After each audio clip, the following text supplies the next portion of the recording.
Welcome back to the Leash Mind podcast, Mental Health and Dog Training. I'm your host, Mandy Bautel. On today's episode, this conversation just like I listened to it weeks after I recorded this because I had foot surgery and I needed time to heal. So I'm just now editing this.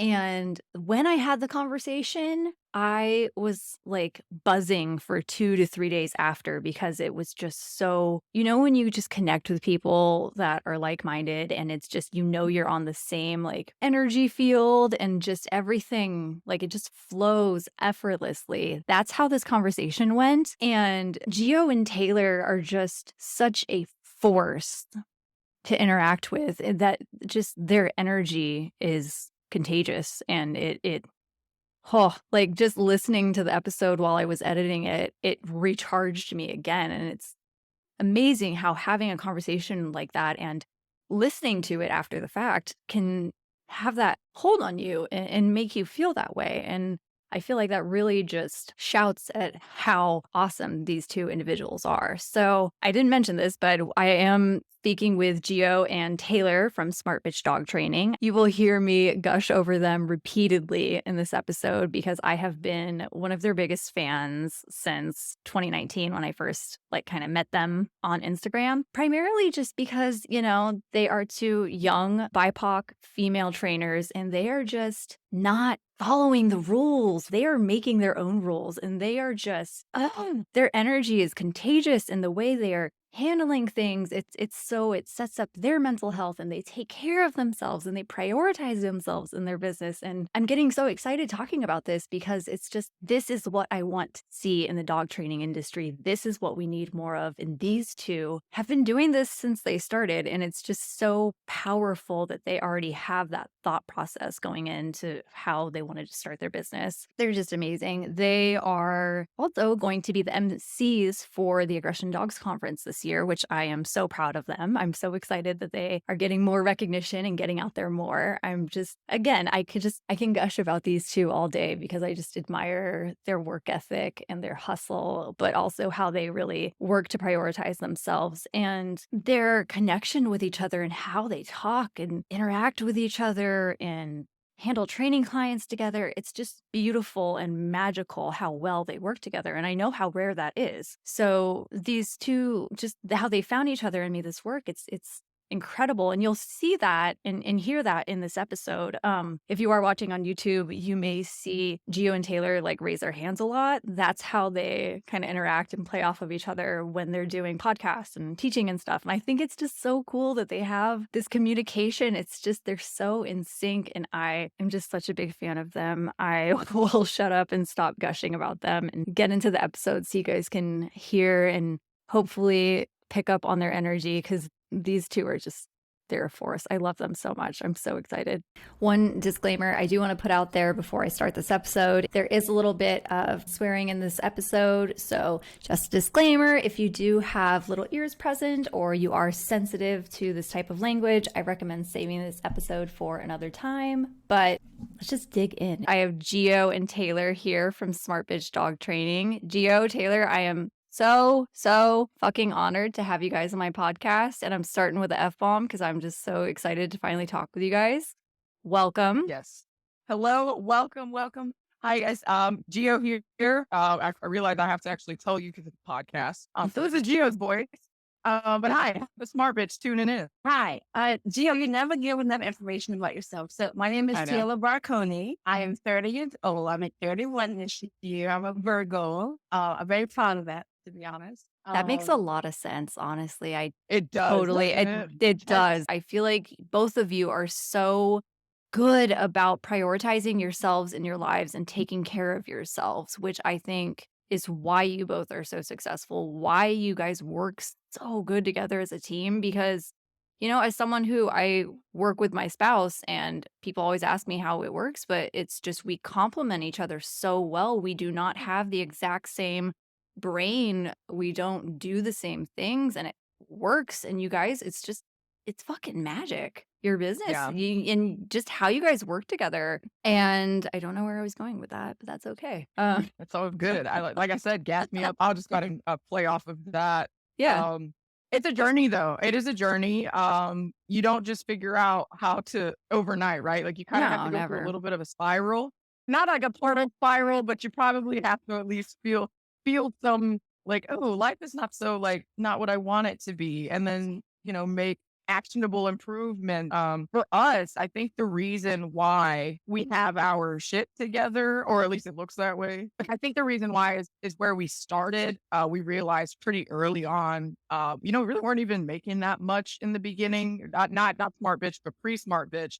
And we realized pretty early on that if we were going to be doing all that damn work, that at the very least we needed to also enjoy aspects of life, because we weren't balling, we weren't rich, like we're making Same, a ton of yeah. money. So we had to make sure that we made life still interesting. A fear of mine personally is I love dog training, like absolutely love it. And I feel like if I don't open myself up to other interests, I'm only hyper fixating on like one aspect of my life, eventually I'm gonna end up resenting it. And that was like one thing, like especially when COVID hit, I was like, I'm so stressed. Like we just built this fucking business and then COVID hit and Right. we're just trying to keep our heads above water. And we did pretty good. You And did, yeah. everybody was like, oh, you guys are, handling it with grace. But in all honesty, we're all behind the computers like everyone else dying and all this. Not like we really have to kind of diversify our life so that we're not just like smart bitch, hyper fixating on smart bitch. Because then after a while, we might end up disliking it. And I don't want that to happen. Right, or petering out after a couple years. Yeah, I totally agree. I wanted to add on that. But we're smart bitch, we work for daycare. And I felt like I really actually enjoyed working for daycare and having direct access to dogs. I found I got joy from that. Doesn't mean I love dog training to both. I'm loving both, but I enjoyed it so much. I worked so hard for this company. Literally lost feeling in one of my toes because I was on my feet for so long. I never did. Dude. My big toe went numb. That was the time. That was the time. I was on my feet too much, but Whew. I really enjoyed taking care of the dogs. I thought that was so reinforcing to me. And I was one of the employees I felt who really understood dog behavior. But I wasn't good at reading dog body language. In fact, I wasn't the best, but I understood it instinctually. And I knew that the dogs really enjoyed my presence. Like, oh, wow, Taylor's here. She knows what she's doing. But I lost myself in that job. Like it became everything. Yeah. And I put a lot of hours in. And at the end, both me and Gio were fired. And I was like, what was the point of me losing myself in this job for 2 years? And forsaking all of my hobbies because before I got into dogs, I was an avid bike rider, loved bike riding, and I stopped doing it. I stopped doing everything that I enjoyed. I wasn't really training my dogs, which is something I also enjoyed, and I was like, you know what, this sucks. I hate losing myself in the job, and unfortunately, my mom is Gen X. She loses herself in her career, and she has. She Yep. still has. Sorry, mom, if you're watching this, if you listen to this, is growing up and being raised by Gen X, seeing them lose themselves in their job and and have kids. And I'm Right. like, how the hell y'all did this? Yeah. God, I'm 30 and I can't even fathom having a child right Nope. now because Nope. I'm just I am Nope. finally coming to grips with my own anxiety and getting my wants. Okay, I finally know how to relax Same. after work. It took me 3 years to figure this out, but I finally got it down. Do this at this time, take a bath at this time. If I don't take a bath at this time, I'm pissed. So, Yeah. and my whole point was, it's just, I do not want to lose myself. So like Gio said, I felt like I was starting to resent being a dog trainer or even having a business right after the pandemic. I'm like, this sucks. I am always working. I want to play a video game. We wanted to make sure we did not lose ourselves. And we wanted to make sure that we always remember the child and us that love those hobbies. Like there was a time where the child in Oh me my couldn't do God. that because I was in college. I was stressing college. I was doing exams. I go straight into the workforce. And I'm like, wow, this is a very gray coloration of life. I hate this. So that's Yeah. my spiel for now. I just love the way you explain that. No one has ever articulated that in that way. That has been in my head for years, and I've never been able to say it like that. That's exactly how it Yeah. is, though. You lose yourself in your business, and I think that's why I Mhm. petered out after being a trainer for 4 years because I just is too much work, and It's a lot. just this last 2 years with Woof Culture, I debated giving up because it was just too fucking much, and I just you guys are killing me. Sorry. For those that are We watching on work YouTube, so they're getting a crack up out of this.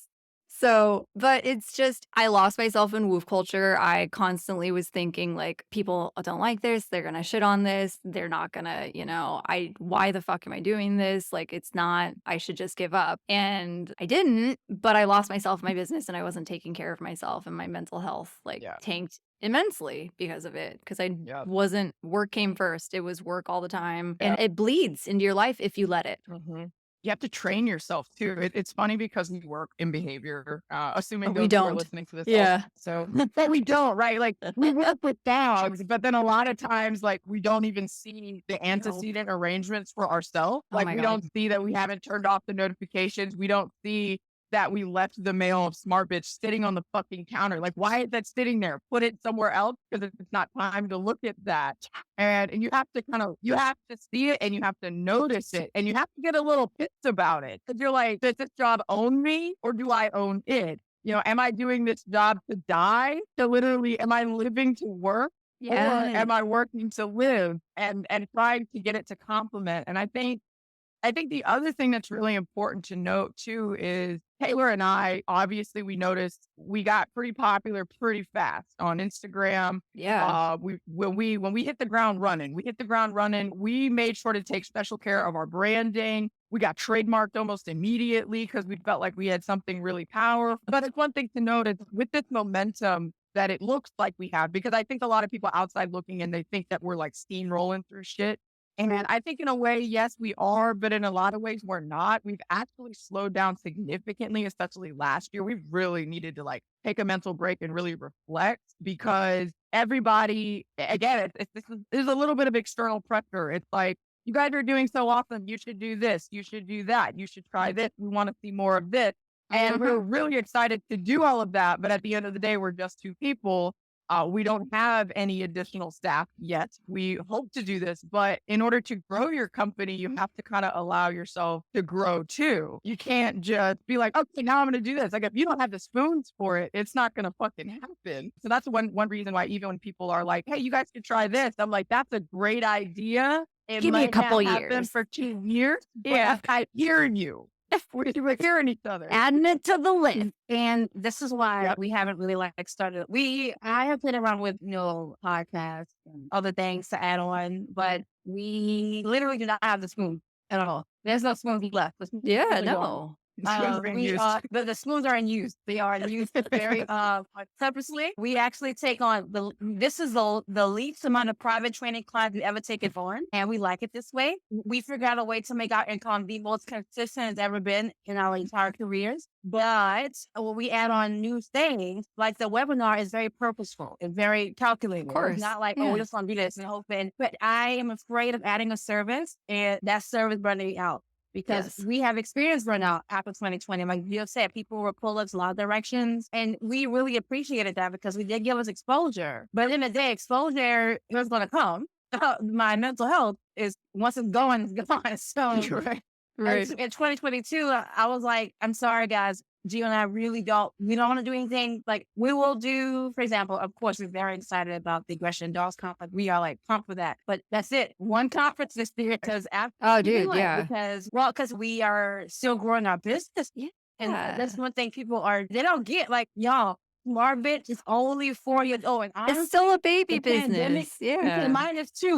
Minus 2 years because basically 2 years old in my mind. So it's like, I'm also still growing as a dog trainer. Like I didn't know something in 2019, 2020. Like, I didn't know about that. All right. I guess let me experiment with my dogs for a few months. Then train the dogs working with tutors. The whole point is it takes time. It is a slow growth. I've mentioned this before on our TikTok. I think it was a private video, but I mentioned personally how I used to get frustrated with our growth, thinking that it wasn't fast enough. I see like our colleagues who have thousands of followers now, but then I have to sit back and remember Taylor. They've been in business for like 10 years. Y'all just started in 2019. Well, I do want to add also that, because that is I'll come back to a couple things you touched on, but this is right in the front of my brain right now. But it's just, I felt the same way with my businesses. And it's, you want that fast growth. You expect it because it was fast in the beginning because people were paying attention.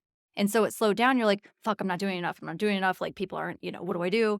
Right. But it's also, you guys have a different vibe. You're not catering to the huge masses. You know your audience and you target them. And that, in my book, is a good business owner. You know your fucking Yep. clients, you know who you want, and that's who you work with. And that's how it should be. You don't want to work with Exactly. people that aren't going to listen to you, aren't going to take you seriously, and just aren't going to be your client. And I think that's a Yeah. mistake that some people do make, is that, and it's a mistake I made in the beginning of just trying to cater to everyone and make everybody happy. Yeah. And that didn't work out well. And then when I realized, oh, I need to niche into something specific, and I did, I still am at like 13.1 thousand followers, and I don't expect to get bigger, but I'm happy with that, because if you were to see that amount of people in a room, you would be blown away. And that is something I Yeah. keep reminding myself. It's like, oh, I only got like 16 likes on this thing. But it's like, if I was standing in front of 16 people and they were like, I would be Yes. probably, pissing myself because I'd be so scared. So like, it's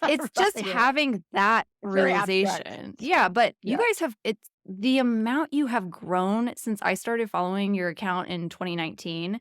And I remember, because I don't know how I even found your account. I think I found it through Woof Culture, but I was just like, okay, their business is named Smart Bitch. Like, that's fucking badass. And I saw you guys, like, you were younger, you were around my age, and it's hard to not only just take younger trainers seriously, but just, you guys hit the ground running with it. You were just like, look, here we are. This is what we're doing. I think I saw a video. It was a really, really, really old one of Jio, like, training a dog on the sidewalk. And just the way you explained things, it was a way where I could tell it was easy for the average dog owner to digest and understand. And I was Yeah. just like, yes, like, this is what Yeah. we need to be seeing. Yeah. So Yeah. it's just I me like that nerding one. out about you That was guys. That's definitely all. thank you. No, and I think in terms of like how we got to that point, a lot of it obviously was trial and error. You're Of absolutely course. correct. I mean most animal people centric businesses, we go in with a little bit more of a people pleaser mentality because we're coming in to fix these people's lives. Essentially, they have something in their life that isn't functioning well. Taylor and I, we realized that there were aspects that we were like, it pisses me off when I get a message at 10:30 about some bullshit that I've already told the client how to do something. Not to be like snarky towards my clients, but it was one of those things where it was like, Lack of I'm boundaries. recognizing these holes. Exactly. I'm recognizing these holes in my business, and these holes are making me lose sleep because this is a newer realization for myself, but I also have ADHD. But when it's a new realization, you're just like, wow, why did no one tell me? Dude, same. Yep. When I saw all these holes, and I get hyper fixated. It's like disgusting. Like, I will work in my sleep. I'll be asleep, but by 6:30 a.m., I will have already like built a website in my brain, and then I don't cover the migraine. And I'm like, I can't do this. Like, we have to create barriers so that I don't lose my fucking mind. And so that was a big reason why, if you ever, look at our business structure or our model or how to get in with Smart Bitch, there's a lot of, and we earned the hoops. I think we put a lot of work in, and we show with Instagram, showing our credibility, showing that we're capable of, telling people or teaching people, we are able to do this. And I hope that other trainers out there are also able to do it too, because it's not inconvenient if you are making something easier for yourself to make the job better for the client, right? So if we're using something like Marco Polo, it's a video, we have an older client, they're not really privy on the phone, but we're like, yo, you got an iPhone, you're going to download this app. That's just how things are going to go down. It's new and it makes everything easy for us. So that's why we really like to stick to our guns there. Taylor, any comment? Oh, not on this one. I don't. Okay. I mean, everything you said, I agree with. I love that you guys are finding, because that's another thing that I really admire that you guys have been doing, is just finding other ways to get out there and communicate with clients. Like, Jio, the course you guys created, like with the little icon caricatures that like look like you guys, like just the amount of effort you guys put in. Yeah. I just was like, they're just putting so much effort into these things. It's awesome. And you're just, it's a new approach, and you're fucking changing things up, and I love it. That was actually kind of a little bit of a mental health thing too. One of my big things is I just like really creative. Like, I'm not doing something artistic. Same. I just like take me down, right? Like, I'm just going to be depressed and why my life. But so a lot of ways I'll try to experiment within Smart Bitch. It was kind of nice. It was like, this was kind of for Smart Bitch, but it was more for me. And I really like enjoy growing my skill set for different aspects. I realize other people may not really be into that, but for me, I have found ways to try to find other passions within Smart Bitch. Taylor, I want to go back to you were saying how you like reading books. You are a big book reader. I am a big book reader as well, but you did touch on something that is very prominent to me as well. And you just said that if someone gives you a dog training book, like, no, that's work. And that is exactly how I feel. And I know that there are so many people in the industry that love, taking in all the knowledge and reading about the dog training. But I agree with you. Yes.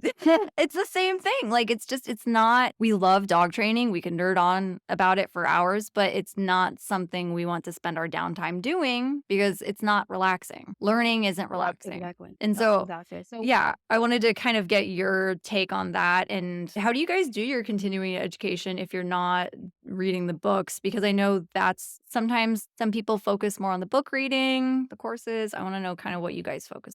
okay, so let me dial it back. Yeah. I love book reading. I don't mind picking up a dog training book when I feel like it. However, if I Good feel point, like yeah. somebody's making me do it or I have to do it, I am not happy about that. I think part of that is unfortunately due to school. I like school. I actually love people. I like going to some classes. Some classes are really fun. Like, I really enjoy, like, for example, I love philosophy. Like, I love debating with people. Like, oh, that did not sound smart. Let me interject right here. Ooh, I like that. In Yes. terms of, like, that. That is you all day. In terms of, like, having to read something because I have to, it's like something in me is very rebellious against that. So in terms of, like, continuing education, Mhm. what I do in Geodesy 2, we latch onto something that we like. We research it a little bit, but I don't try to fixate on it for too long. Like, for example, when I discovered Leslie McDivitt's pattern game changer for us to be honest, we use them all the time. I read the book, pause, skip to some sections. Okay, this is a good section for me. All right, cool. We practiced with my dog slowly over time. And then eventually I finished the book. And then that took me 6 months. Right now, I'm in the Playway course with Dr. Amy Cook. I decided that, you know what? I really want this course. I'm going to decide to do this in February and March. No phones after that. My whole point is that this may seem really unorganized, but if I try to organize and plan continuing education all the time, Mhm. I don't want to do it. It makes me not want to do it. So I like to pick some things and I like to plan it for a certain month and call it there. So it may be a book, it may be a course online, and I choose that for the month, and that is it. I think I also get a lot of inspiration from social media too. Oh. We follow a lot of trainers. When I see trainers posting some things, and I'm like, I want to learn more about that. I put it back in my mind and I take note of it and I try to research it and see any other YouTube videos on it because a lot of our colleagues put all this stuff on YouTube. So I may go to the YouTube channel. Okay, thank you, Noble Wolf. Thank you for explaining this to me. Okay, now I'm going to read a book on the person who created this technique and I'm going to study it more. So that's how I like to tackle things. It's very informal. It's kind of random. It's strategic, But though, in a sense, for your brain. think so? It is. Okay. Yeah. Yes, Yeah, I mean, absolutely. it feels like you have control of it, Yeah. which I think is really But important. one thing I want to say though is with my anxiety, I get really nervous about putting out content that is incomplete or maybe I did it wrong. Gio knows this. So Yeah. I will experiment. Love my dogs are my guinea pigs. I will experiment. Okay, this is not work. Try it again. And Saki's like, Mom, what the hell are we doing? So we're going to try it. And then after I feel like, okay, I know this now, then I teach it to our client and then I post online. Honestly, posting online and talking to people about what I'm doing has been one of the best ways to like expand my knowledge too. So I post a lot of things. I don't post everything on our social media. I may post on my personal page just to see, did I do this? You're right? experimenting. About Yeah, this. getting a feel. People are like, oh, you did a good job. And if I get a question, like, okay, let me try to explain what I did. I'm like, oh, I know what I'm talking about. So that's how I continuously learn. And I try to keep it on the forefront of my, okay, let me make sure that I look this up more. Things like that. I hope that answers it. You Yeah. did, dude. That was Uh, awesome. Yeah. I think a few listeners may enjoy the juxtaposition coming from my end. I hate school. I hate school. I fucking hate school. I was great at it, but I remember being young in school and being told, you're the gifted kid. And I'm like, why the fuck do I have to do all this extra shit? I Yes. was like, this doesn't seem right. Why is everything harder for the gifted kid? I don't even want to tell y'all I'm smart. I feel like a penalty. I'm curious really quick, Okay. Gio, in school, were you kind of like inattentive and kind of tuned out and focusing on your own So thing, or because that's how it was for you me? would think, And well, I had a lot of adaptation. So yes and no. Yes, in the sense that I mapped it very well, but no, in the sense that I was raised in an army brat household. So, and I'm very Spanish. And so we had a very strict, like, you're making straight A's, you're doing oh this, you're God, doing that. You were cleaning the house on Saturday. Love my family. I was very accustomed to that pressure. Yeah. structure, which is why I'm so fluid now. I wouldn't say I'm overly fluid. I provide my own structure now, and I'm not great at it. There'll be days where I'm like, cool, I brushed my teeth. We're gonna climb out a win and try again Hell tomorrow. yeah. Yeah. I did find early on, I really didn't like all of the restrictions. So, like in school, yes, I would be still and I would be paying attention, but like I was the kid that was always swinging my legs or adjusting position or like going to the bathroom for no reason. Like I just Hmm. need to walk, I need to move. Like, and I was really good about not being, disrespectful to authority, but I also had a really hard time sometimes with authority because, you know what I'm saying? Like the whole construct of it is just not, Oh, it wasn't yes. for me. I was like, why am I here for 8 hours when I can finish this work in 20 minutes? But that's just who I was as a kid. And unfortunately, that's kind of who I still am now. I went through college, hated all that too. I actually went to college and just decided to do something for fun because I worked pretty hard to get a full ride. So at that point, my family was like, what are you going to do? And I was like, whatever the fuck I want because you ain't paying for it. So I got a stupid theater degree and a minor in dance, which honestly is not stupid at all. I'm actually very happy that I got that degree because it feeds into my hobbies. Honestly, Yeah. I'm not using it for anything, but dance is working into my hobbies, aerial stuff, which is fun. But yeah, no, in terms of the continued education aspect, like how I actually jump in on doing it, I'm just like that person that kind of like rejects things the way, like if you tell me to do something, I'm just like, fuck you, I'm gonna do it differently. Like you can like just to see if I can. I don't know, like that's just where my brain is. And so like even with CEUs, like I even have an issue with CEUs sometimes. Like I'm just like, I don't want it. No, I don't blame you, Gio, for the CEU. I have mixed feelings about CEUs too because I'm like, I have to do this so I can get these codes and Yeah. there we go. But did I really want all of the courses that we have taken? I have taken, Gio has taken. We feel like we definitely want to do them. Like we did that Russian Yes. course, love that course. Happy we did that. We would never do anything we didn't want to do, but Right, the of CEU course. aspect, It's just kind of like that old school, like that's just part of me. Like I have to like shake that off. But in a form of rebellion, this is what I do for my CEUs. And I wonder if anyone else would benefit from this for anyone who's like, ooh, I need to learn, but like you feel like you have put a lot of pressure on the thing you need to learn about, like, aggression, if that's your forte, if you want to learn about a new technique. So what I've actually decided to do instead is that if I need to learn about something, I put that under work hours. And I'm like, this is work. This is work time. I'm going to put this under work hours. But if I want to make CEUs, but I also wanted to make it a little leisurely, then I choose the CEUs that are very inexpensive because I'm a cheap bitch. And I try to pick ones that are just general interest or something that I don't know anything about. So sometimes I'll just pick one that's like a cat course. I have no interest in offering people to train their cat. I think cat trainers are amazing and they have the patience of saints. I don't have that patience. And literally my experience behind cats is merely just to keep mine from, being good in my house and not destroying all of my things. Right. And I guess it adds a nuanced perspective, which is nice. In terms of like, yeah, I know a little bit about cats. I know, but I'm not selling this. But at the same time, I still get the use for it. So I find it nice that I'm just like, I kind of stretch out and just like, I'm going to learn about this. Or I like to learn a little bit more about like some of the new science stuff. I'm kind of I wouldn't say I'm a science dork by any means. Like I'm not like, woo, I need to read all the sciencey things, but I do find it very fascinating when new studies come out. And I feel like Sure. that's a big time thing. Like I feel like our field makes some serious exponential changes. And I like to read that type of stuff or do webinars or things like that. But as for books, I'm sorry, y'all, they're not going to happen. I have them and I think of them and I look at them and I touch them and I'll even open them. But the reading part, I just, it'll get a little bit at a time. That's me. I'm sorry. I like that though. That's a good approach to have because you're not overloading yourself with too much science, too much serious shit. It's more like you're kind of just adding to your bag of tricks. And like, if Yep. someone does have an issue with their dog and their cat, you can say, oh, well, I do know this. It's just you're adding to your repertoire. Exactly. It's so smart. Yeah. Yep. And you're not burning yourself out. And getting exhausted on one certain topic, which Yeah. I feel like Well, can happen. another thing too, this is just kind of like on principle. A lot of people, not to say it in a harsh way, but a lot of new techniques and things come out they're kind of like reinventing the wheel a little bit. Sometimes it's just like a similar technique that's represented. And I don't automatically buy into the things, not because I don't support everyone. That's not the problem. It's more so that I want to see where it goes. I want to see, is this something that is going to be built upon, and this is going to be something that's going to be worth my attention in the long run. And so Right. oftentimes when I'll see something new, or if I feel like there's a trend online, I will keep my eyes on trends, but I usually just kind of let them fall through, because unless they hook me in right away, I'm really not interested. I'm like, everyone else thinks this is cool, but I don't care. And you don't have And to I think that's okay to ride know the wheel about with yourself everybody too. else. You don't have to Yeah. care. Yeah. Yep. You don't have to be Yeah. like everybody For else. instance, I'm not really into breeding. I think there's a huge prevalence. A lot of people are really into breeding and like conformation dogs. And like, I don't give a crispy fried fuck about conformation dogs. I wish I did. I don't. I think everyone who's really into it is really cool. And I'm really glad that I have people to refer to. But if you ask me about any of that stuff, I'm just like, dog. I know the This breed. dog. I know what this supposed to look like, but this dog. Well, I think that's smart to remove any breed bias too. Cause Yeah, people exactly. try to bring that in and it's like, I could really be that person So that's like, passionate.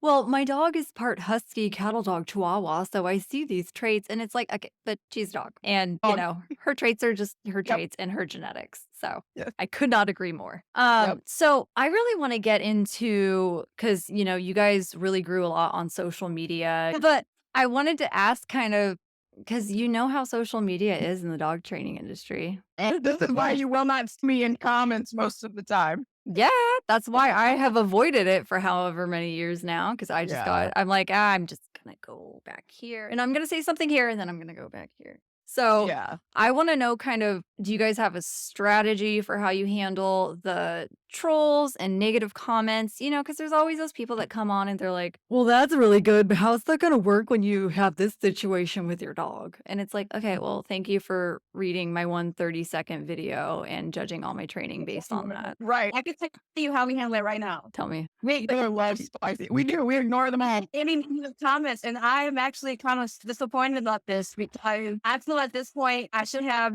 my scandal or my mini scandal. Like, so I think like I had a few comments here and there, but they weren't really like trolls. It was just, I would say, people overstepping. And I'm like, oh, no, calm down. But like in terms of like negative comments and regards in comments about our training, we don't get anything. And it's very Good. interesting to me that, it's funny. I had this thought. So on TikTok, I'm on TikTok a lot, and TikTok is very interesting. There should be a case study on dog training TikTok. There's a lot of dog owners on TikTok who are really good at dog training, and they post a lot of content, and they get the most trolls. They get all the trolls, all the negative comments, all the trolls. But in terms of dog trainers, like myself, I post stuff and nobody argues against me. When they have, I remember this isn't safe. I'm like, yes, it is. What the fuck you talking about? It's safe. Like, I know what I'm doing. I'm a trainer. And after that, there was no comment. So I'm just like, I shoot them down and I don't perceive it as such, or we don't get those comments. And it's actually, it's kind of refreshing, to be honest, because it's allowed us to grow without any worries.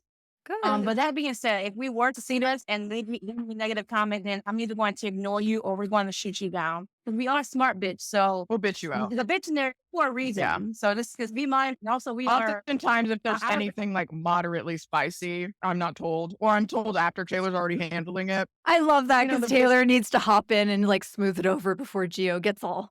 Yeah. Because if Leo gets in, it's really bad. So I want to make sure, that control. You don't want to do this. You don't want to put them Like, there. if we have to deal with them, we will always deal with things professionally, but also I'm also very outspoken about the fact that we're a business. And so a lot of times, and I know that a lot of times people will mince words online, and I think this is fine. I think some people find this type of interaction engaging. I personally do not find social media ultra engaging. Honestly, the social aspect just really doesn't do it for me. However, we would approach it professionally, but I also am not afraid to remind people that we're a business and you literally didn't pay me to comment you back. So that would probably be my angle. It's just like, if you want me to educate you, you're welcome to buy a service. Sometimes they'll be like, oh, well, how is this? And the way a lot of times people will phrase their questions is that it's not even asking you a question. They're attacking. It's And it's like, condescending. and it's like, I'm not going to overextend myself when I've spent X amount of hours on my education and I'm charging X amount of money just for people to consult with me. So you're welcome to consult with me and you can get my answer at this rate. I think we've been lucky though. We don't get them any free. If you come from a place of genuine curiosity, then we're going to definitely comment back. We're going to want to share our knowledge with you. But if you come at us as if we're doing something wrong, but we know we're not, you already lost the battle with us. Right. Yeah. It's not going to happen. We're not going We're to probably just laughing really hard in the background. But that's so good when you guys, as someone that has anxiety and used to internalize any negative comments I used to get, I'm sure you guys saw like when I would post on Facebook and be like, gosh, these people. And, it's hard not to take that in. And that makes me really happy that you guys don't get that a lot. But I think it is because of how you choose to put your business out there on social media. You have Yeah. these boundaries. You're just so transparent with it that I don't think you give any wiggle room for people to even try to nitpick. Because, like, I'm sorry, Yeah, but I feel what like the fuck bad thing do they have to say about how you guys train? Right. What I post on my social media is sometimes it's very like random, like, oh, this video went viral on TikTok or mini bop viral. We did it on TikTok, we put it on Instagram. No thought. But I carefully plan out what I post because I'm not really trying to start a back and forth conversation. I am No. just showing you what we did. Like the video, move on. I don't really want to sit here and talk about it because we have clients to get to. Mhm. Yeah, you're putting content I out want the there.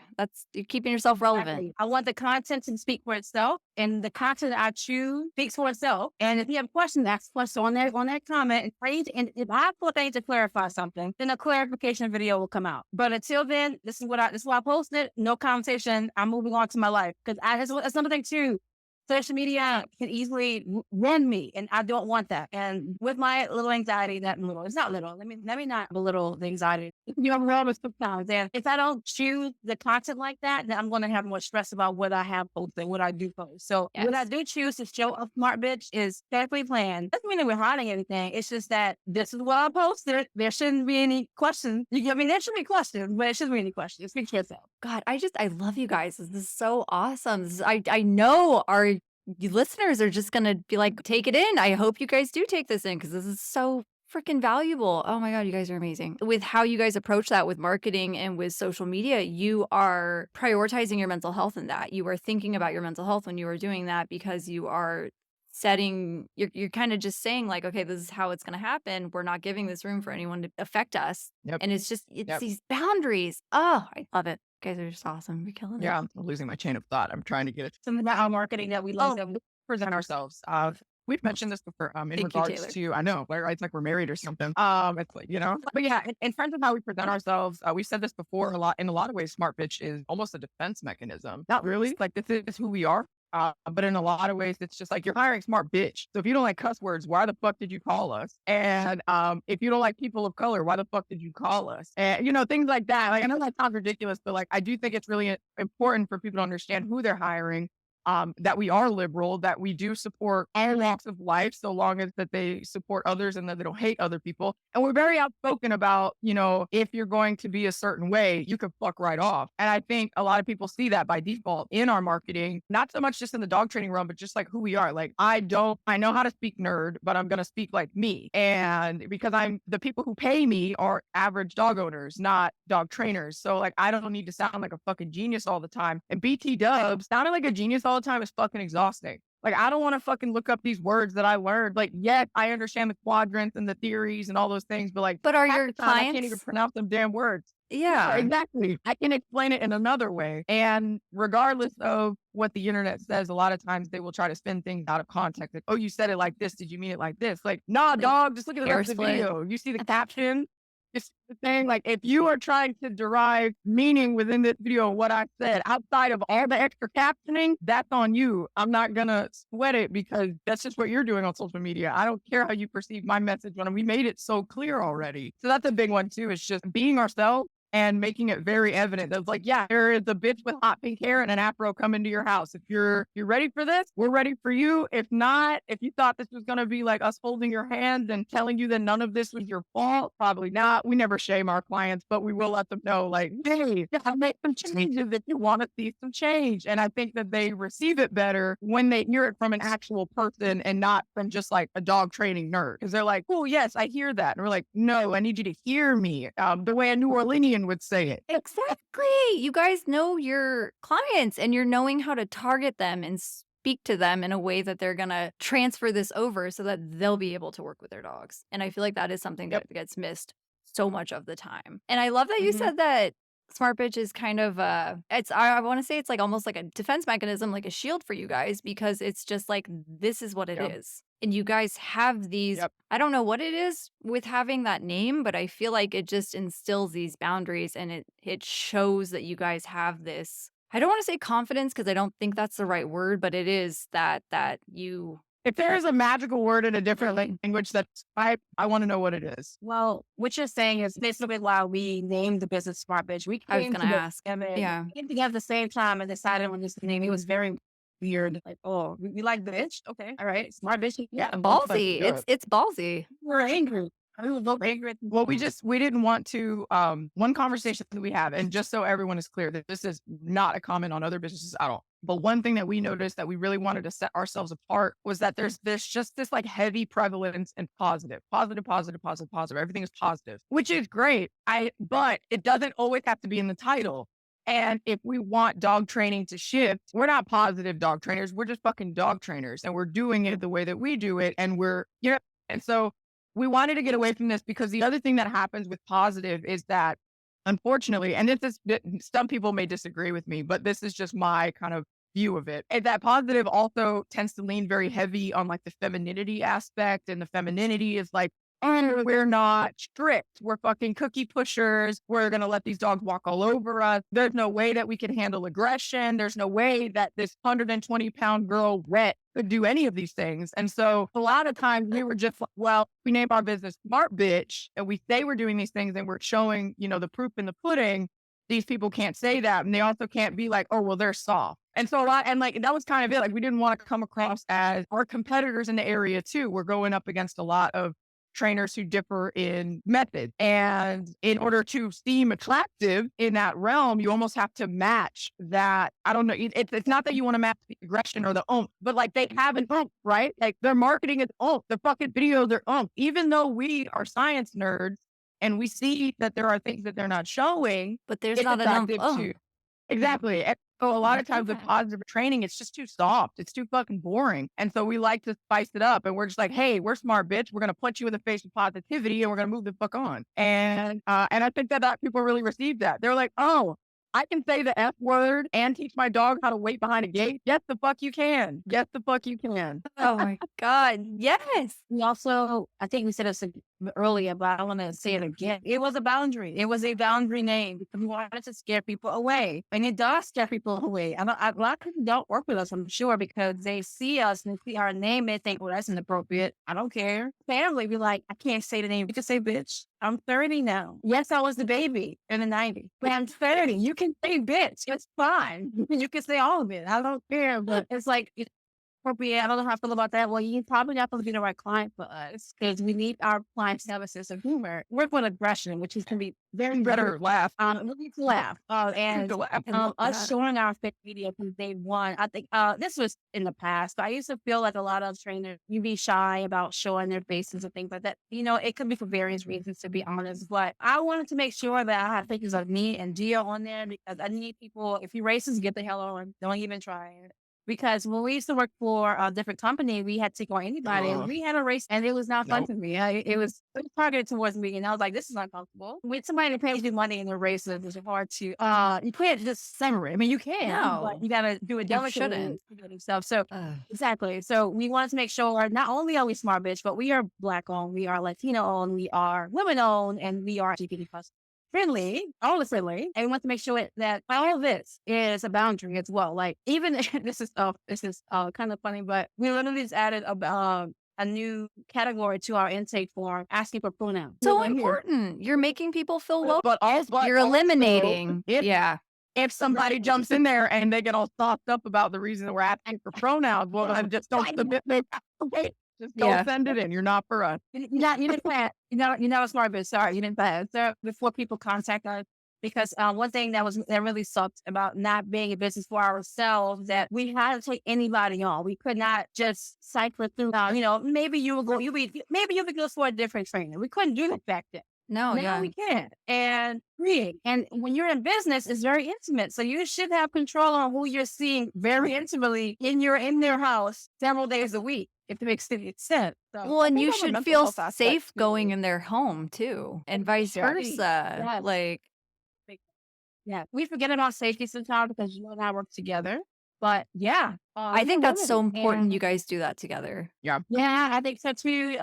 This is kind of sad, but there's been a lot of carjackings in New Orleans lately, and particularly a lot of women have been targeted, especially women who are sitting in their cars on their phone. I actually had a mutual who was talking about this. Really, my age. It's really frightening, to be honest. And when we're together, we know we feel safer, but also, yeah, we want to make sure that we don't get any like creepy men Going into a trying to talk to us. house. Yeah. Exactly. There's been like maybe like one time we both felt unsafe and we're like, oh, Time to roll. I tell dip. That's why I'm getting the feeling. I don't get feelings often. I'm pretty good sometimes actually, but I'm getting the feeling today. I think on the flip side of things, in regards to our name, on the mental health aspect, our business name and the way that we promote ourselves, and also for the people that they do get through to, the ones who do want to work with us and they like what they see, I also find that it also helps tremendously in our onboarding process during our consultation. Just because we do our consultation online, it's a two-part system. I often find that what we're discussing is usually aggression or something stressful. The parents are just like over it, and whenever we open up these hard conversations, and we're going to be digging, we dig pretty deep. We tell them we're very conversational. We let them know, be yourself. If you want to describe your dog as a fucking asshole, then do that. Because at the end of the day, I'm consulting. You paid me for this time. I shouldn't be moderating how you want to say things.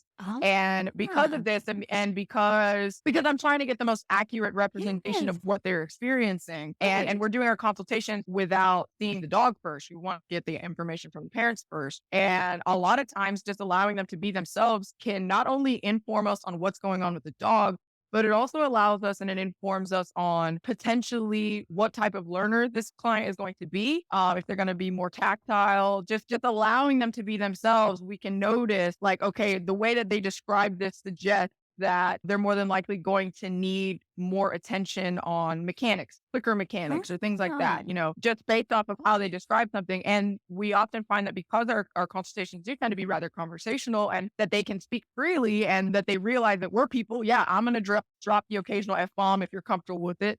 Obviously, limitations. I'm not going to pop off at the mouth if the woman's like 60 and I think she's going to have a heart attack if I say the F word, and I'm not going to pop up at the mouth if there's little kids. But if it's just, usual adults and they're stressed and they're working with the dog who is aggressive, I let them know, like, yes, we're a positive reinforcement company. Yes, we start with empathy, as, like our kind of our first area where we kind of approach things. But at the same time, you can love your dog and you can empathize with your dog and you can still think they're a dick. And I think a lot of people are like very resolved by that. They're like, oh, okay. I don't have to like everything about the training process. Like, no, yeah, you don't. We're going to get it to be enjoyable for you. But if you want to cuss and swear and cry, you, boo. And oftentimes we get much better results that way because these people are not masking. They're just being themselves. They're just talking the way that they talk. And we set that precedent when they met us. I just wanted to ask, like, have you always kind of had that standard and protocol for consultations No. like from the get-go? Okay. So when you made that shift, did you notice a difference in how your clients communicated with you, how they put effort in? Yeah. So initially we were doing just the in-person consultations. They were incredibly overwhelming. There was too much information to exchange and we wanted to do it a certain way and just wasn't working out. So when we changed it though, it changed dramatically. It was definitely a shift. A lot of it was because of COVID. Obviously we all like pushed to virtual, but then we realized that it worked better in our favor. But most importantly, we saw the shift in person, because when you're meeting someone for the first time in person, most people that I experienced, most people do struggle with anxiety. And a lot of it is social anxiety. Oh, yeah. Meeting a stranger, letting them into your home. And then they're letting the stranger into their home who's a professional. And they're going to think I'm coming in and judging their dog when really I want to help them. but I don't get the chance to set that precedent as I'm here to help you because I'm already in the house observing the dog and trying to like get all this information, and it's all chaotic and stressful. And when we used to do it that way, we didn't feel like they were getting the attention they were looking for. And I just didn't feel like there was a sense of relief. And I thought it was really important at the end of the consultation for people to have a sense of relief because they were about to buy something very expensive. And I wanted them to feel better about it. And so that's why another big shift about it was like, not only are we meeting them mentally and assessing this information better, because of the way that they feel, they're more confident in making their purchase, which at the end of the day, we're a business. So in a lot of ways, the way that we protect ourselves also makes it a lot easier for us to make money.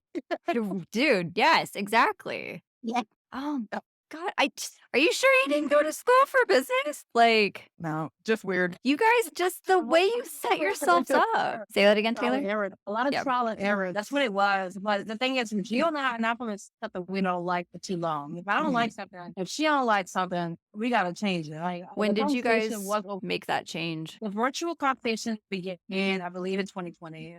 Yeah. Okay. Correctly. And it honestly went virtual. Yeah, it was virtual in 2020, but we made another big change for the consultation when we had a client. It was basically constructive criticism. They didn't really like the conversation because they felt like what we talked about could have been recorded. And I was like, you know what? We said that's a good idea, actually. So the educational portion of the consultation, where we talk about like reinforcement, we don't use certain tools. We talk about Standard genetics, how protocol. it affects Yeah. behavior, all We essentially give We them put that in the- context so that they can answer our questions Yeah. better. That's what our first part is. So that when we ask the questions, So they're ready the- to the answer. part- Yeah, so part one gives them all that context. A lot of people come to us with the same misinformation. Alpha dog theory. I did this. Not fault. I read them right. What happened? Oh my God, I'm terrible. It's same thing. And so in the part one, you're not terrible. Not your fault. You're probably, your dog is probably going to end up this way, period. No matter how they were brought up. And then part two is the actual consultation where we sit and talk like this virtually. We don't even meet the dog. We don't meet the dog in part two. We just talk to the person. Dog don't pay our bills. And we have questions, a lot of questions. Our niche right now is reactivity and aggression. So we have a lot of questions because some dogs may have a bite history. Some may be on the cusp of a bite history. So we have a lot of medical questions. Some dogs may be sick. So medical, and we have these questions pre-made. We ask them, we have them done already. And by the end of this consultation that we find that we haven't had anybody not buy unless we have told them not to buy, or we have kind of shied them away from buying. Yeah. You should go to get veterinary. And I don't, they should go to get vet. But it's been really successful. And we find that the shift with the part one and part two has helped us ask better questions, ask the right questions, get all the information we need out. Because this one thing too that we always struggle with is playing good detective. We will be good detectives eventually, but on the front end, we weren't always good. And that first session is so key. Because To get all it's the not that- information. and people don't lie. I think people just don't know and don't realize, They don't know what to look for. Right. Forgot about this. And I'm like, that's so important. Thank you. It's important to know that your dog shies away every single time you try to put a harness on. That makes sense. Yes. That he has a bite history. You notice that. So little things. And with the consultation, we're both able to play detective. And so we have better consult. And we find that starts off our relationship with our clients much better. They feel better informed. And by the time we start training the dog, they're in it to win it. They're in it with us. They're in it for Smart Bitch. They are loyal clients, and we have been getting more ideal clients this way. Another aspect too, I think this is really important for listeners to hear in this regard, because I don't think anyone ever talks about this. So I am a frequent migraine person. I have a migraine at least once a week, maybe twice. And I have identified a lot of triggers, but I get more triggers every year because that's just how aging goes. You know, you're just like, cool. You want to sleep past 6:30? Here's a migraine.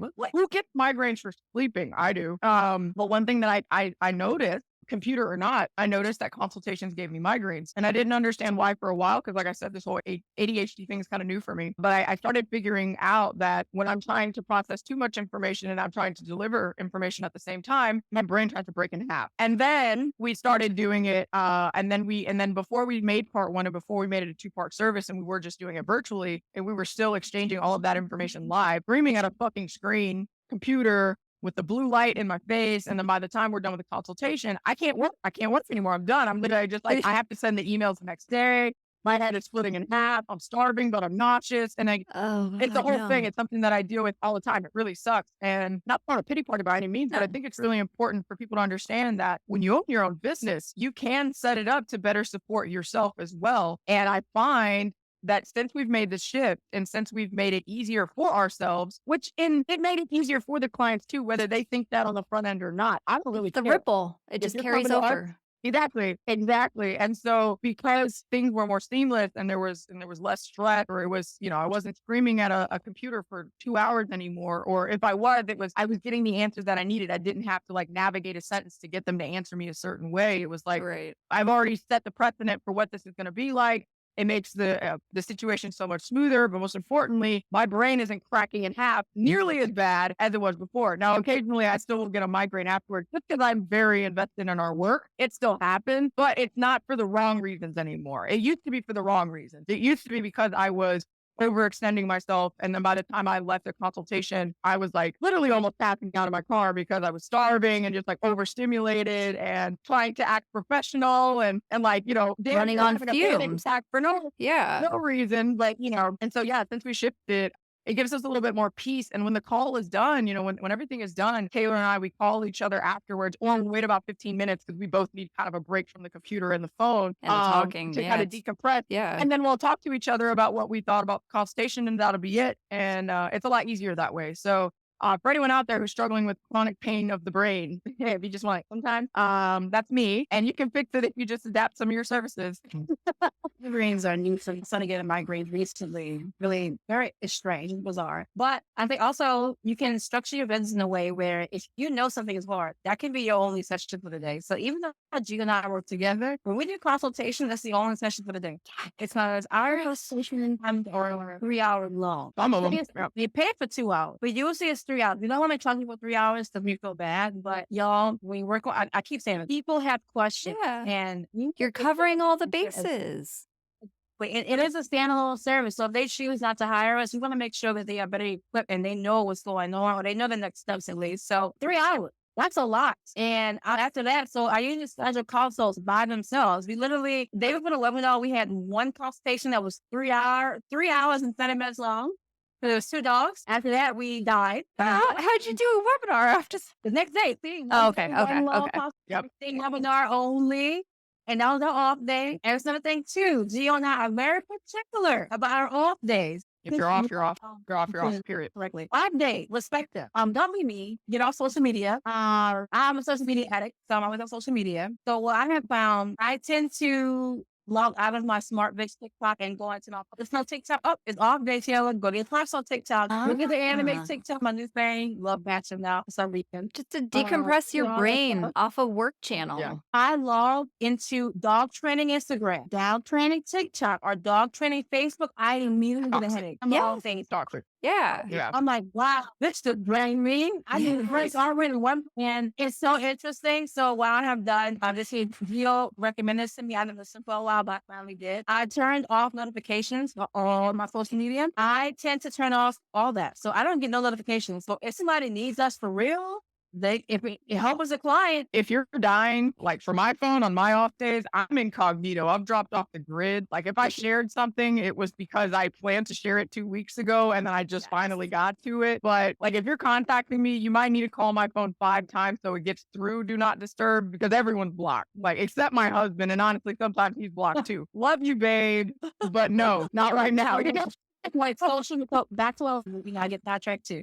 Off days, respect them. We have 2 off days. We honestly should have 3. I would like Sunday off eventually, but we'll get there eventually. There's a hot day for our clients, so we'll see. But social media, you have to log off. You have to log off. If you are handling your content for your social media, you need to get off of dog training social media because it is going to give you so much anxiety. For example, I feel the urge that I need to learn this because I didn't know this through that. A constant urge to help. That's what Why am I scrolling on here to almost to make myself angry? Because we Even my grew up in personal a day Facebook. of social media. That's why we're addicted. It's the Yeah. dopamine hit. Yeah. And it just and even since I handle our social media, I have to be very careful, or I'm not going to want to do it. So I'm literally there are some days where smart bitch, you wouldn't have any posts for like 2 weeks because that's Yeah. because I don't feel like doing it. And I don't feel like doing so, I'm not going to do it. I do when I feel like it.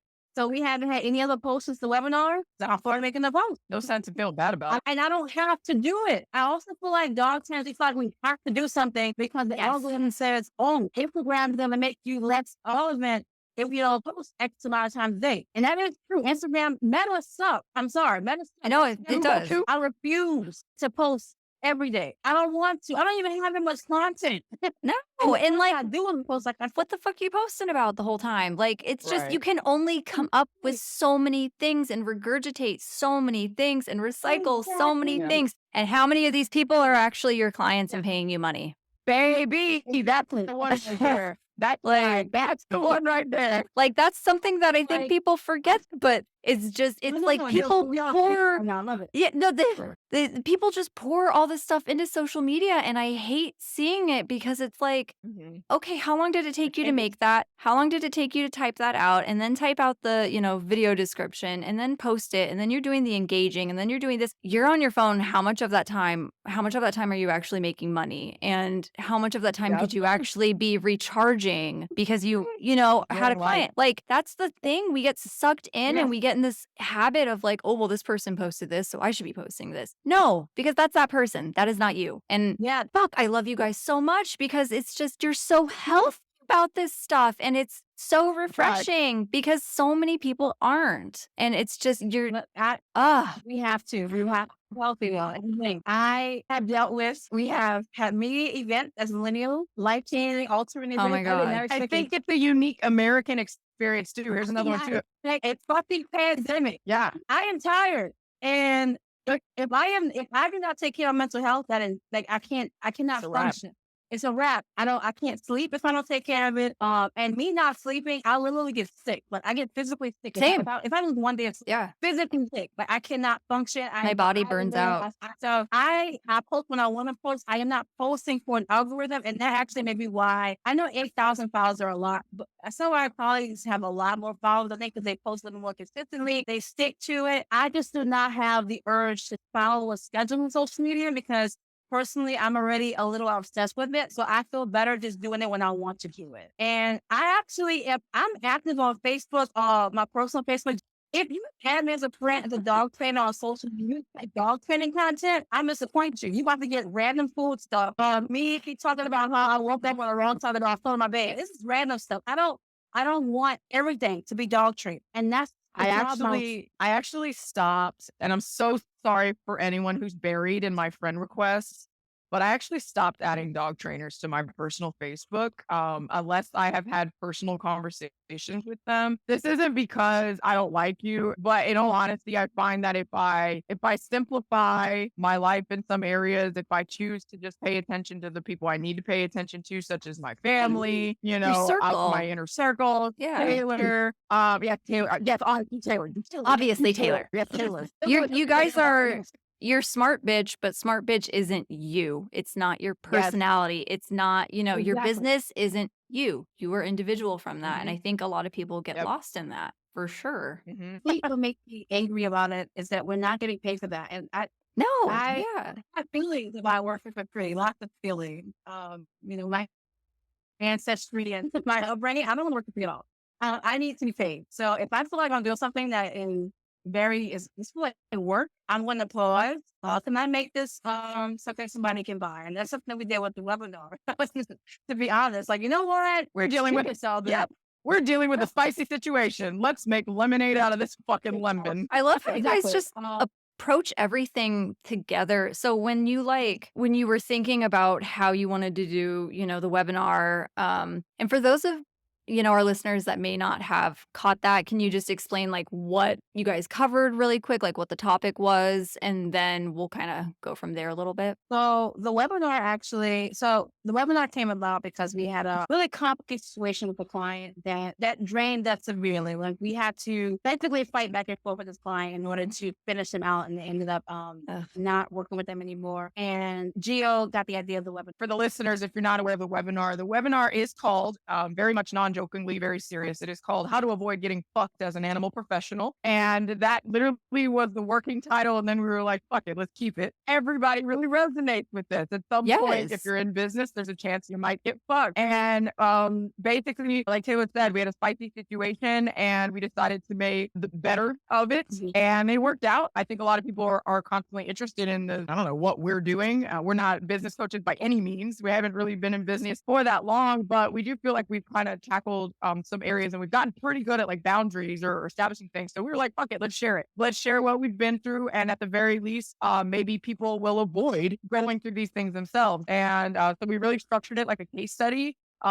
We blocked all confidential information, of course, but we were not holding back. We were actually showing, actual text messages, actual email, actual back and forth, actual chargeback claims, actual lawyer letters, actual scary shit, actual contracts, all of that shit, all of the stuff that when you are creating a business, you don't actually get to see. It's all of that conceptual stuff that it's like, oh, I have a template for this. And you're like, but when you're in business, you don't really want a template. You just want to you want to see it. You want to know it. You want to understand it so that you don't have to go through it yourself. And so that's what we did. We were like, this is what we went through. This is how we handled it. Everyone is welcome to disagree with how we may have handled things. But if anything, I think there's something to be learned even in disagreeing with it and understanding that, okay, they did this. That's not for me. But this is something that could happen to me. So this is what I want to do instead. So that's how the webinar came to be. We're actually going to be putting it up online pretty soon. We're working that out because it's just two of us. We are working on building up our online course platform. It is there. It just needs to be all, set up and tech-like. Tweaked, adjusted. All those things. Yeah. We need to expose, and we have some that. So we hope to expand on our, it's not really business coaching. It's more of like giving you here's our experience. Experience that people don't really talk about. There are business coaches that feel like they don't talk about this either.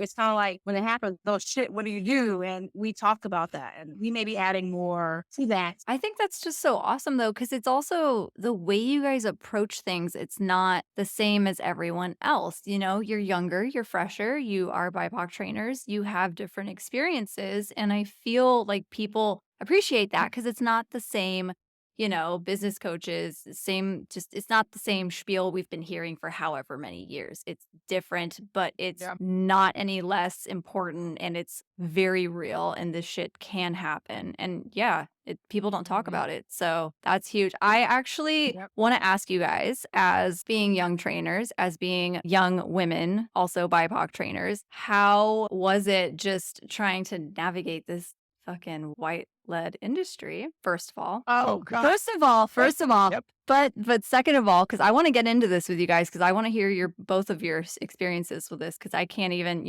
I have no experience in this. But how was it like doing your first conferences, and just because that is, not something we see a lot of. And I just want to know how it was and how you protected your mental health in the process. I know that was a very long question. I'm sorry. No, it's a good question. We love this shit. Give us a platform and let us talk about ourselves. Taylor and I are from the South. Born and raised in the South. I can sound like cornbread if I really need to. I'm from Nashville, Tennessee, so racism is not something I've dealt with that.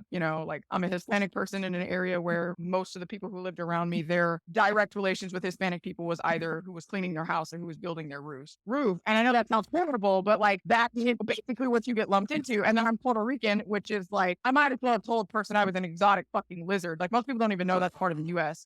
So you have to over explain it. But anyways, with the childhood, you get a lot of thick skin. You get used to just ignoring people and not explaining things, whatever. Not everyone needs a history lesson. I personally, I would not lump myself in as an activist type by any means. I just kind of roll along and I try to do good. And if it works out, awesome. If it's not working out, I'm just going to keep trying to do good. That's pretty much it. But yeah, in terms of the first few times dealing with it, I actually, to be honest with you, in our industry, when it comes to industries in general, you have to understand that a lot of times within the industry, people are always paying attention attention just within themselves. So they're like, this is a white dominated industry, or there's certain things that are happening within dog training. But in our experience, it is every industry. It's everything we've always experienced. And so it's, for us, I didn't really even flinch at the fact that this was a white dominated field, because every field is white dominated. Any field that I was even interested in is always going to be white dominated. So for me, I by default functioning at a disadvantage, so to speak. But at the same time,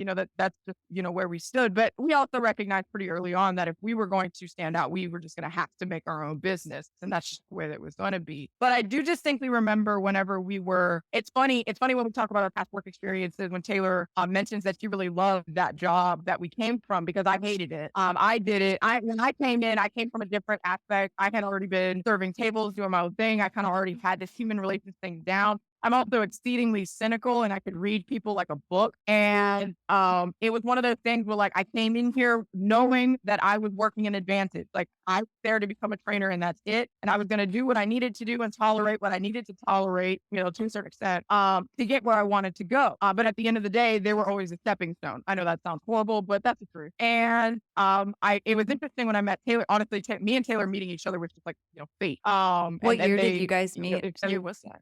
It was the second half 2016. That is no, that is correct. That is correct, because I started seeking out becoming a trainer in 2015 after I got Beetlejuice. Everything's just kind of like fresh and new. We're just hitting ground running. But that was actually the first time that I actually noticed disrespect, I guess. Not disrespect. No, it was disrespect. It was the people who were in the leadership positions. We had gone through several changes of leadership positions because things weren't working out. Taylor and I were not quiet about it. We spoke out. It was a whole fucking scandal. We got fired. We got rehired. It got restructured. We came back, and then it got shitty again. And that's when we left and created Smart Bitch. And the common denominator in all of this was that certain people of power, of course, were white. And although we seemed harming to them, this is my perspective of how they viewed us. Is in the beginning, when it was the first person, we were people to be used. They saw it as, I'm going to be able to manipulate these two. And it was very inaccurate reading of us two completely. I was like, you're an idiot. That's not what's going to happen.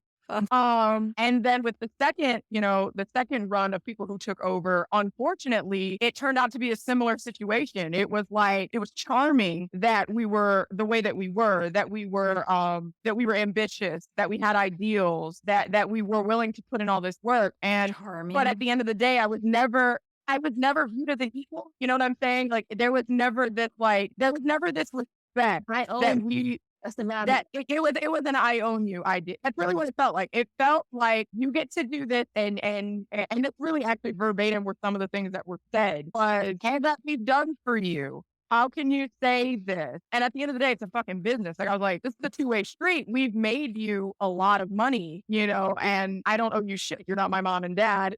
And I also can't live off of these pennies that you think that you're giving me as some fucking like income. Like, it was not that much money. It really wasn't enough to really sustain yourself like an adult. And that was it, was that we weren't seen as adults. We were seen like this little charming bit of property. Then, when you call people out on this shit who aren't ready to hear it, they double down and get a little aggressive and, oh, how dare you? But essentially, that was my first experience with it. Was we noticed it in that regard, and honestly, that's where we were just like, if we're gonna get away from this, we have to be in charge. And since then, to be honest, I don't think we've really dealt with it directly. I think most of the organizations and the people that we've chosen to befriend or to keep connections with, they've honestly welcomed us with open arms. And for those who are not necessarily doing the work per se, I don't necessarily fault people for not doing the work, but I also am not gonna just be like your bestie. I'm just going to be like, okay, that's how you are. You may say some cool stuff sometimes, and then sometimes you say some stuff that's a little upset.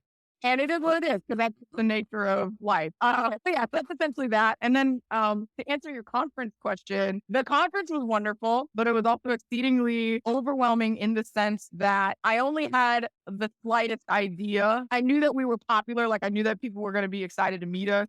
Oh, did you underestimate? Y'all. We was rocking through the door to register, and it was like, so it was very cool. It was a little overwhelming. It was a learning experience. There's definitely some things moving forward that will be like, okay. And in terms of me, I can't speak for Taylor, obviously, but it was a lot of fun. Everyone welcomed with open arms. We obviously brought the pink, brought the ridiculous outfit. I think I loved your outfits. I think it could be more than dog trainers around us. That's kind of the vibe that I get from people when they're around us, is that they enjoy that we think similarly and are interested, but we also are more than that. And I hope that we inspire more people to do that, to just really lean into themselves and be okay with like, wear the sparkly shoes and train the dog. You can do these things. Yes. For me, to answer your question, so I used to want to be a veterinarian. I went to school to be a veterinarian. I was going to be pre-med biology. Oh, wow. And I didn't do well in genetics. So I took psychology. And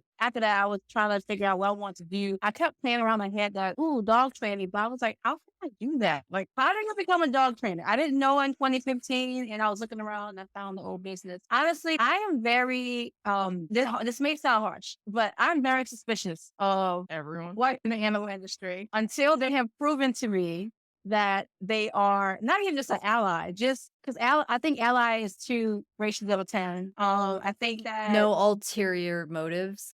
no Yeah. ulterior motive. I am nice, but I do not want to deal with ignorance. I need you to know before talking to me. Don't talk to me yet. Do some research. And so I came into the animal industry shielded. I guess you can call it masking, but it was just I was on guard. Were you because anticipating? Is that why? I was anticipating it. Even though every industry is white dominated, I've always been a little suspicious about the animal industry because I feel like animals are sometimes treated better than people. So if there are a lot of white people in the animal industry, I've always been like, this is the industry I'm going into.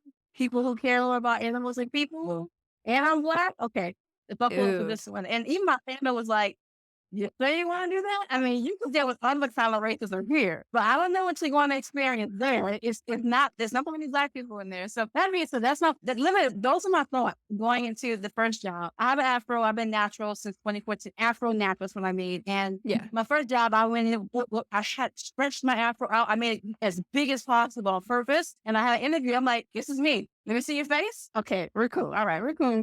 You didn't say anything, so I guess I can work here. And I started to get my bearing working for the daycare, loving that job, getting to know my coworkers. And this is literally probably my first full-time job as an adult. So I was going in there with kind of the stars in my eyes, but at the same time, very guarded. I was doing my job. Basically, I like the job, I'm doing it. And the same thing Jio said, you started noticing you're being used as a punk. At the same time, though, that's how all industries are. You're going to be used. You're going to be used up until you burn out. That's how it is. And for me, I knew I was smart. I knew that I could go places. If I wasn't going to be a dog trainer, then I was going to somehow move up in that business. And I was going to find a way to do so. If not that business, but within the corporate of that business. I had plans to do that if I wasn't going to be a dog trainer. That didn't happen, thankfully. And I'm happy I don't work for a corporation. But I am always very guarded. I didn't really talk about my political views back then because I just assumed y'all just not on my level. 2015 is a really good year for me because I feel like in 2016, I was able to become more outspoken because of Trump winning, unfortunately, because I get to see, you were one of those people. Okay, move right along. And, I was a trainer. We have smart bitch. And now I have the chance of not having to have people in my space. I am still very guarded. I see social media. I watch people say,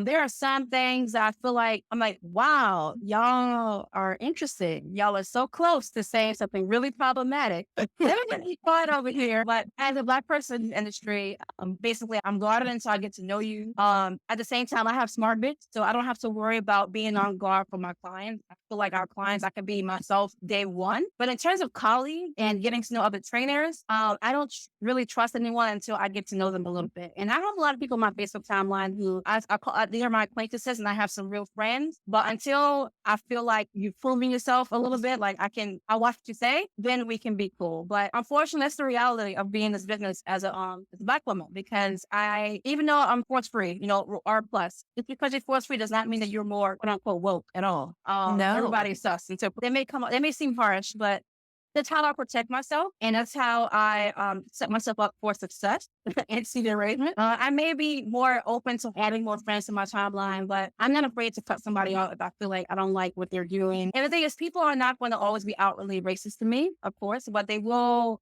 I feel like people will treat me differently or may say something I don't like. I'm like, I'm suspicious of you. Tread lightly. And yeah, that's me, to be honest. With a Thank you smile on my guys face. for just being willing to share that with me because I Yeah, of know, course. some people don't want to talk about that topic, but I think that is very fucking important. Oh, It feels 'Cause- good to let it come out again. It's something I had to tell most of my life. So it's Right. yeah, I'm suspicious. well, we're in a Myself. position where we're safe enough to say it, because Exactly. before we were.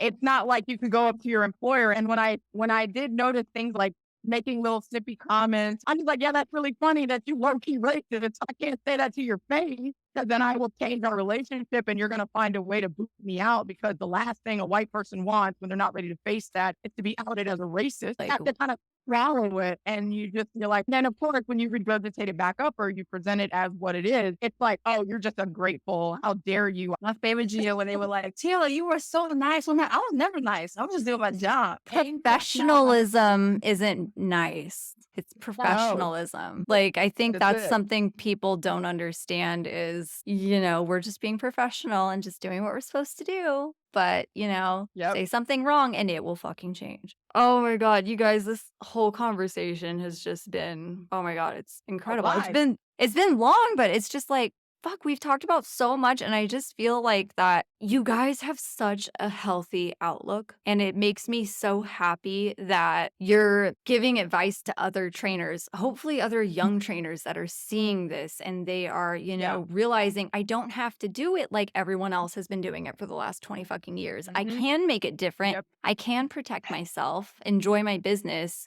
and not be deeply depressed and be overwhelmed by Yep. it. And you guys are really just, I'm so happy to just know you guys and be able to witness this because it's incredible. You guys are doing something Well, different. looky here, we can flip the script on your ass because you've been working you started Wish Culture the same time we started Smart Bitch, and you have been fucking grinding, and now you have a podcast, which just so you are aware, people have been teasing or asking a podcast from us. We stay spoons for that, and you're doing it, so good for you. I barely That's have the awesome. spoons. You have them and you're doing it, and it seems like you're enjoying it as well, which I think is the important part. I think you. it's really important. Like anything that you go into it, as long as you're enjoying it, it's worth it. The moment you stop enjoying it, fuck it. Right. Or figure out a way to change it because that's why I'm doing the podcast because I got burnt out with woof culture. I love woof culture, but I realize that there is a serious need in our industry to talk about mental health and I don't want to see it get worse. Yeah. And You are it correct. can. Apparently the last United States Census, the average timeline that someone is a dog trainer, they quit within 2 years. Yeah, I believe that. Yeah. I just got a chill from my top of my head to my spine because I know what that feels like. And usually I think it stops. It fucking ends before they even get to do it. And because most people start in corporations and then they get mistreated. And it's what happened to us. And unfortunately enough for me and Taylor, we have the resolve to fight back. We are fighters. That's just who we are. But not everyone has to be has that that. way. You have to. Not everyone has it, and that's okay. That doesn't mean you're less of a person. In fact, it mental backflips on our mental health too. We had to deal with it, work our way out of it, and now we're still trying to figure ourselves out. Even if it sounds like we have our shit together, we're still figuring it out. And yeah, you're absolutely right. Most people do because they quit before they even get into it. It's really unfortunate because I think a lot of people get into this industry with rose-colored glasses. They think this is going to be fucking awesome, and unfortunately, our industry, not just trainers, but the animal industry in general, is saturated with toxic people or people who think that they know best. And because they think they know best and the whole thing is a fucking ego trip for them, they're not necessarily looking at the betterment of the animal itself. People are like, fuck this, I don't want to be a part of this anymore. I think it's a big problem. I think it's a huge problem. Dog trainers, we have to eventually become entrepreneurs. I said this before, Smart Bitch, we wanted to make it, but it was a necessity because nobody else would have hired us. We couldn't work as dog trainers anywhere and get paid anything. Or have the boundaries you guys have, though, either. Yep. Right. Yep. There are no businesses. They wouldn't have to hire protected us. you. No. Well, not protecting us. So we had to make a business.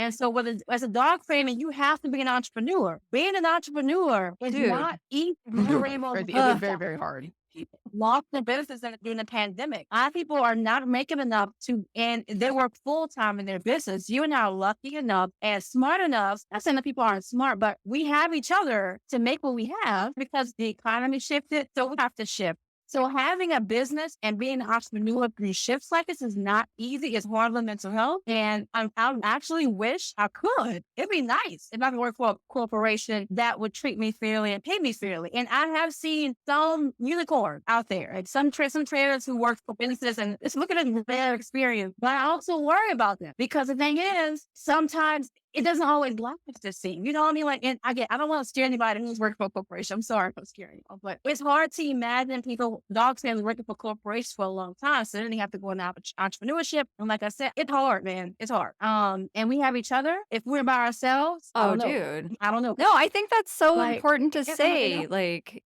you guys having each other and being able to bounce the ideas off each other and communicate and say, hey, I am not good at this. Are you good at this? Like having that sounding board. Mhm. Not everyone has that. And I'm not saying that, you should go out and find a business partner because it's rare when It's you hard. find one that it It's works rare. this well. Yes. And I think that Yep. goes into Mhm. business partners, life partners, same thing. It's Yep. rare to find something to work that well. To be an entrepreneur, yeah, it fucking helps. I don't think I would not be where I am if I didn't have my husband. And that's just because he pushed me to do it. I just needed the push. I wouldn't have done it. But Yeah. having that sounding board to come back to all the time and talk through, Yeah. it's just so fucking important. But Yeah, that's the one aspect we didn't even get to jump into was family and navigating that. Because there's a big aspect of that when you own a business and you're setting boundaries. It's family and trying to figure out what does that even feel like to be a dog trainer, to be a business owner, and to still be a wife or to still have family. We don't have kids, so we don't have to deal with that. But yeah, that's a Same. whole other aspect of mental health that's very difficult to navigate. help with this. So, this is something I wish I knew when we first joined social media to help with the loneliness. If you're by yourself for entrepreneurship, I recommend reaching out to trainers you find cool and network with them online. yes, Basically, somebody to go back and forth with. That's something that Gio and I did by ourselves. Like we were talking to each other for a while, but then we wanted more opinions. So we formed a group with a few trainers who we were talking to randomly, and we ended up having a little Facebook chat with them for like 2 years, just shooting off ideas and learning from them too. And I feel like having these colleagues and these friends helped us grow. And so even if you are alone, you don't have to go at it alone. You can make connections with other things. I highly recommend doing that because you will need referrals. So you can talk to somebody and somebody who you could message, not all the time, but like a friend. And there are people out there you can make friends with. And I recommend doing it. I recommend doing it as best you can. You don't have to be a whole bunch. It could be one. Somebody you could talk to who you can bounce ideas off of, ask their honest opinion, show them your training videos. If you want somebody to look at your training videos. And I feel like other trainers by themselves, young ones, this is how you build a network. Just met with people. Hey, that's how we started talking. Yeah, I think for anybody who's having a hard time, if they think that befriending any trainers is intimidating, just know that everyone is weird here. We're all weird here. And we've all been there. Yeah, but this is a safe space. Like everyone in our industry is a little odd because we're all into the one thing. And I found a lot of comfort in that because when you're in the right field and you're talking to the right people, you kind of click a little bit. You feel more. it. Like, oh, okay. We vibe. We see you. You think like me, not exactly like me, but parallel. So yeah, just know that if somebody is intimidating, or if you're like thinking twice or restructuring a sentence or trying to figure out the best way to say hello, just fuck all that. Say hello Just the say way hey. you want to say Yeah. hello because they're probably just as weird as you are, and it'll be all good. Honestly, like 90% of the time, I feel like we're just as socially awkward as everyone else is. And so it's like, we're Yes. kind of like, hey, do you want to talk? And you're like, yeah, sure. And it's the same thing. Exclamation point, so I'm not being like I'm not too stern. Exclamation point for you. So I'm not too stern. Lighten the mood. Well, I think that is a great way to end this episode. I love you guys. I am so, so grateful that you graced me with the pleasure of coming on the podcast. I know you don't do it a lot, so I really take this to heart and really appreciate it. No, thank you. Thank you for reaching out to us. This You was were fun. just as much an inspiration. I know you're gassing us up, but you really are.